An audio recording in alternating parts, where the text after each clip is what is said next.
Tananan! Magandang umaga sa mga katropa po natin. Ayan, magandang araw sa inyo, no?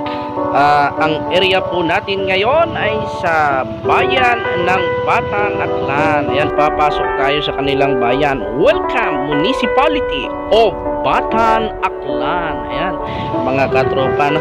Dahil area po natin dito, dahil sa ganda rin ng kanilang bayan, hindi natin maiwasan, ano, na pipitik tayo ng kaunting mga videos para ma-explore po natin o may pakita po natin sa inyo, mga katropa, ang kagandahan ng bayan po ng Batan, Aklan. Samahan niyo po kami, mga katropa, papasok tayo sa bayan po nila.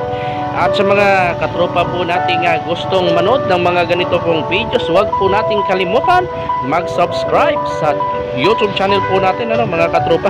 At i-share po natin yung videos po natin para may pakita din natin sa mga kababayan natin ang kagandahan bawat bayan na atin pong napupuntahan. Magpumintin po kayo, mga katropa. Lagi niyo po kaming samahan sa ating pag-ala, no?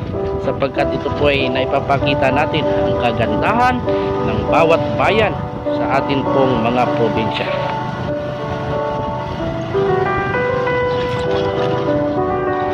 Ayan na, dahil sa naikot na po natin yung mga customers po natin, ano, dito po sa bayan po ng Batan. Dadayuhin muna natin bago tayo pumunta sa ibang bayan. Dadaanan muna natin yung plaza po nila, mga katropa. Silipin natin kung gaano kaganda. Ayan, ang plaza po ng Batan, Aklan. Ayan, oh, napakalinis po, ano. At ito po ang kanilang chapel, ano, sa harap po ng kanilang plaza. At sa harap po ng plaza din po nila, nandiyan din po ang Batan Sport Complex. Ayan, napakalinis po ng plaza po ng Batan, Aklan. Napakaganda po, mga katropa, no? Hindi talaga ito daanan na katulad ng ibang bayan na pag pumunta ka sa ibang bayan ay madadaanan mo yung mga plaza po nila. Ito ay kailangan mong dayuhin sapagkat sila po ay nasa tabing dagat po ang kanila pong bayan, ano. Ayan, napakaganda po ng kanilang plaza, mga katropa. May mga magagandang tanim po. Yan po ang kanilang plaza, mga katropa.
Ayun, nahalata ko po mga katropa po natin.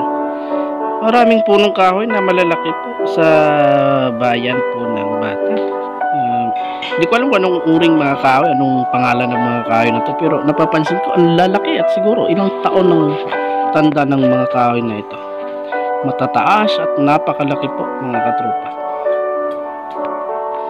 Ayun mga katropa, kung alam nyo po anong uring mga kahoy na malalaki dito, paki-comment nga po sa ilalim at mga ilang taon na kaya yung mga kahoy na to napakaganda pong tingnan.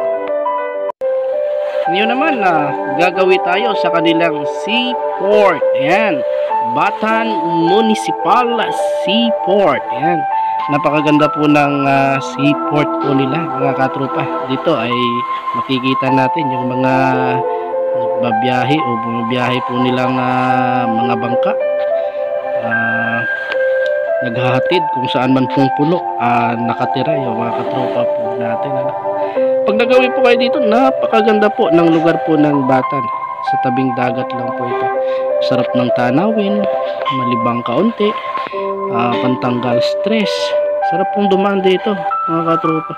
Pwede po kayo, libre lang pong mag picture po dito At saka pag mayroon kang kadate pwede rin pong dalhin po dito. Ayan may mga nakita po tayo nagde-date sa area na yan. Ayan, shout out po sa mga tropa po nating nagde-date ngayon.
Mga katropa, yung park po nila napakalawak din po nito sa kabila po nito ay yung seawall po nila.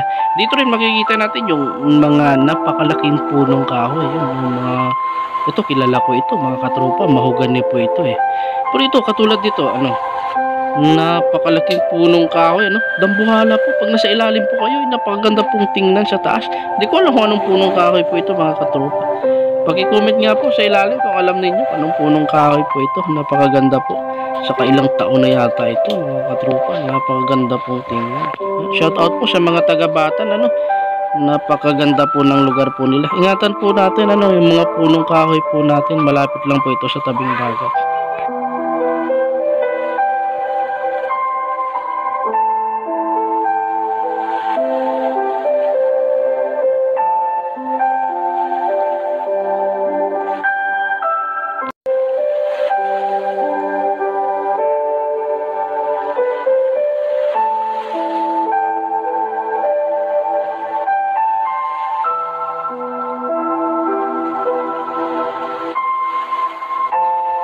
Dito rin po mga katropa simula po sa park po nila meron din pong daanan papunta po ito sa seaside po nila, doon po sa seawall makikita po natin ang kagandahan po doon ng karagatan sa gilid po ng kanilang mga seawall.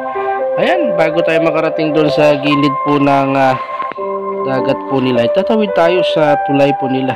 Marami po yung tulay, kabilaan po may tulay po mga katrupa, napakaganda po. Ayan, napakaganda po ng area po na ito mga katrupa. Dito lang po makikita sa Batang Aklan. Ayan.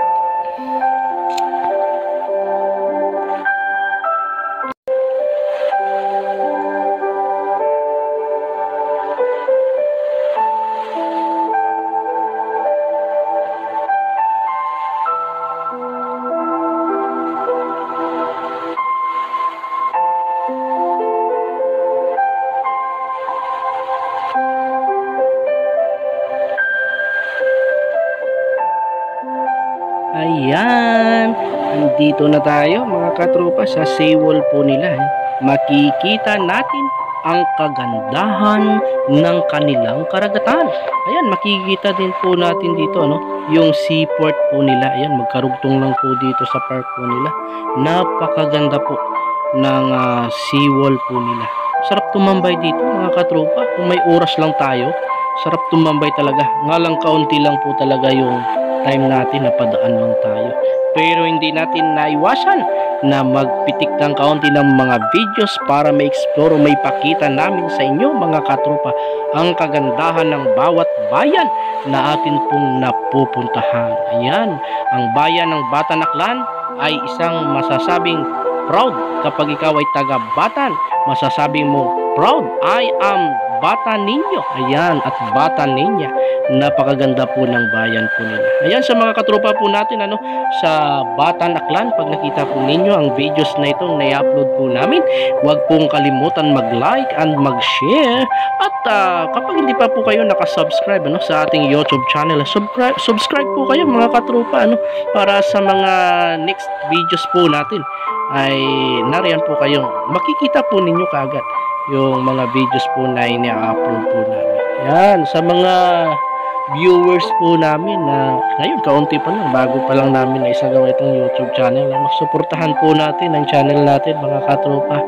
Ma-explore po natin, maipakita po natin ang kagandahan ng bawat bayan sa ating pong mga probinsya. Ayan, proud to say, ayan, proud to see Bata Ninyo at Bata Ninya. Ayan.